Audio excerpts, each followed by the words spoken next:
It's a building that predates the American Revolution, a 1760s dairy barn along Center Street in Wolfboro.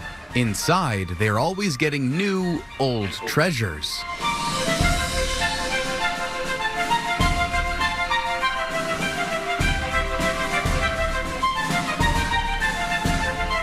It evokes positive memories in a lot of ways. And I think a lot of people are looking to buy back some of those memories. Do you like that? I like the graphics on this one. I like that one. Kyle Copeland owns the Wolfboro Antiques and Artisan Barn with his wife, Rachel.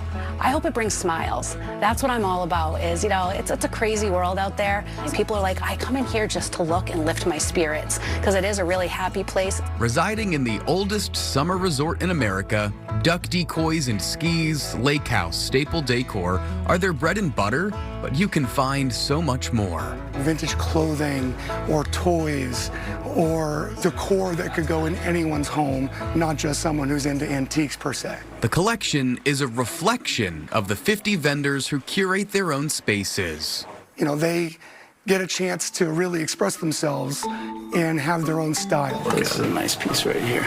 Mitch Merrow is the toy guy, a connoisseur turned seller, often giving people a reminder of their younger years. You kind of wind one of these things up and then you let it go and they still work 40, 50, 60 years later. It's a great feeling. I've got some in there that are over 100 years old. When I see that toy coming up to the counter, I'm so happy. And I love seeing the look on their face and how they feel. And they're anywhere between 8 years old up to 80 years old that buy my toys. Watch your head as you descend into Robin Kavalson's Slice of the Barn. You can carve out your own niche, sort of mix up the things that you like, and be part of a group of like-minded people. It's a lot of fun. She describes it as a little bit of this and that, and she leans into artwork, marrying antique frames with newer prints. It's like a room-sized sculpture to me when I'm doing it. The colors, the textures, the woods, the metals, the pottery. I'm super happy when someone comes in and they give a little, oh, look at that. Robin isn't the only vendor turning something old into something new. Musical instruments that I've upcycled into lamps. They're real fun. I take flatware, which is knives, forks, spoons, and I make it into jewelry. Mary Ellen House will try to buy anything that's old, and if it isn't something useful, she'll make it into something else. Everybody's like, where do you find this stuff? Well, if I told you, then everybody would go looking for it. One thing Kyle Copeland is always looking for is license plates. There's only so many of them to be had. Yeah. Luckily, the state overproduced them at one point, so there were some leftover new old stock that I was able to purchase. Some that weren't even on cars. They were never on cars, and that looks like some of these are that good a condition.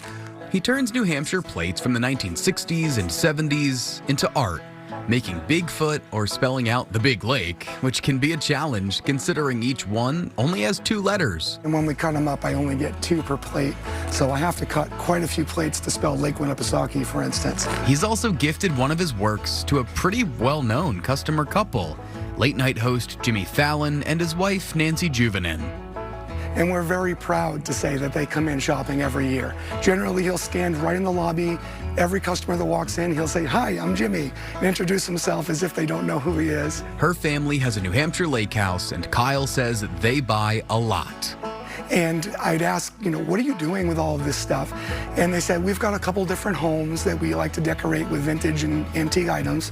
And what they did was every time someone would come to visit them, because they get a lot of visitors, if they expressed interest in it or liked it, Nancy would pull it off the shelf, wrap it in gift wrap, and stick it in their suitcase when they least expected it. I really thought it was fun to be able to give them a gift with a little touch of New Hampshire. And you'll often find little touches of New Hampshire at the barn in Wolfboro. Open April through mid-October, it's a Lakes Region indoor treasure hunt that's become tradition for so many.